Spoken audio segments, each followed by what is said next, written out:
Mais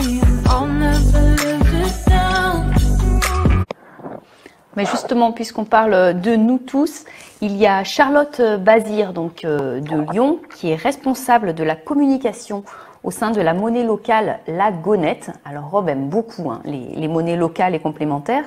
Alors la Gonette, je le dis rapidement, ce sont quand même plus de 240 000 gonettes, donc équivalent euros, qui sont aujourd'hui en circulation.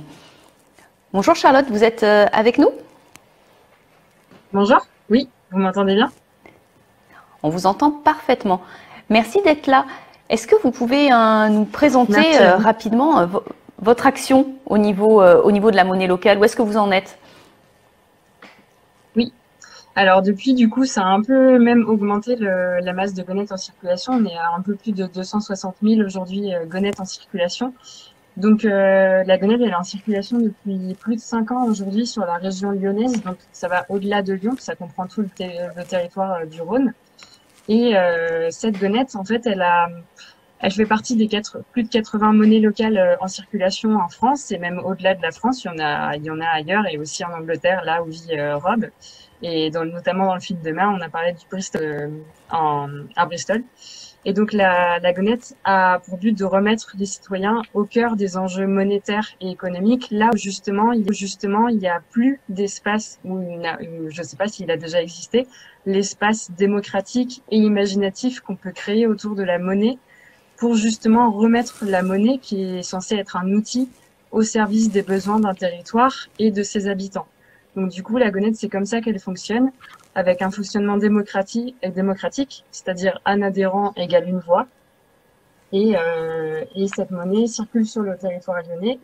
Et en attendant, les euros qu'on échange en monnaie locale servent à financer des projets solidaires à travers des banques éthiques comme la Nef ou le Crédit Coopératif. C'est complémentaire à l'euro. Charlotte, vous aviez une question pour Rob ?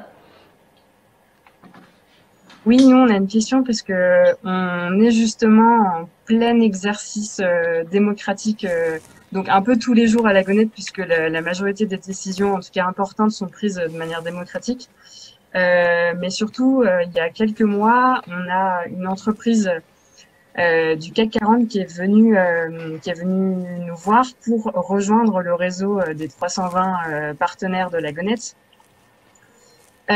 Donc du coup, c'est une demande qui est plutôt inhabituelle chez nous, et du coup, c'est une question qui divise et qui pose beaucoup de questions et de débats au sein de l'association.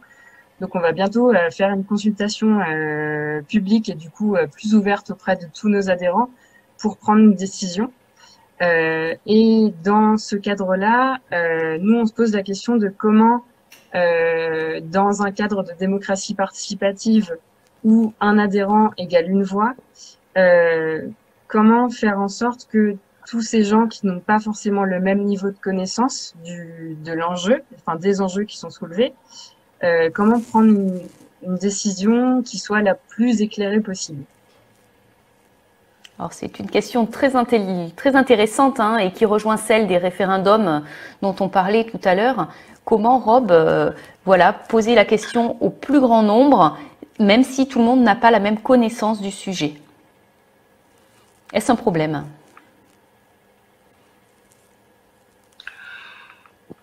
Oh, wow, that's a big question. Là, vous m'en posez une bonne. La première chose que je souhaite vous dire,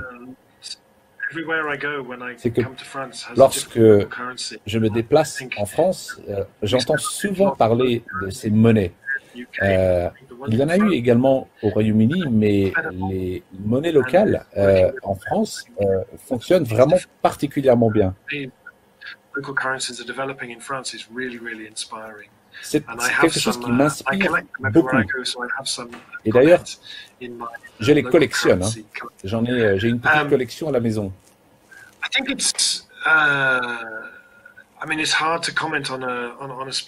Alors, c'est difficile de répondre à votre question qui porte sur un cas bien spécifique.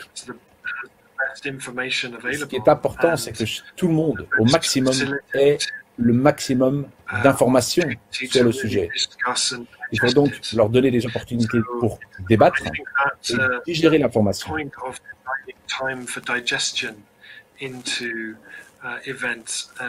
D'où l'importance d'avoir des débats d'abord. Ces débats très importants et puis laisser le temps à l'information pour qu'elle soit digérée. Et puis on revient à cette question que j'évoquais tout à l'heure de facilitation. Il faut faciliter les débats correctement. Peut-être commencer par des petits groupes, puis des plus grands groupes, organiser des sessions de questions-réponses. Ce que nous avons peut-être tous appris avec cette pandémie, c'est notamment à faciliter les discussions, les débats en utilisant la technologie comme on le fait aujourd'hui, sur Zoom par exemple. Permettre des sessions où les gens peuvent écouter, entendre, digérer, poser des questions, digérer un peu plus, reposer des questions. Mais comme dans toute démocratie, il y a aussi quelque part la confiance. Il faut faire confiance aux gens pour que les gens prennent les bonnes décisions sur des questions très importantes. Mais encore une fois, ce travail de facilitation, un peu comme au sein des assemblées de quartier ou de citoyens, cette facilitation est très importante puisqu'elle détermine la qualité de l'information. Il faut débattre de manière respectueuse et en faisant preuve de civilité et de civisme. Et donc, ce débat me semble très important. Voilà, c'est la réponse que je peux vous donner. Évidemment, je ne veux que vous souhaiter bonne chance. Merci beaucoup à tous les deux.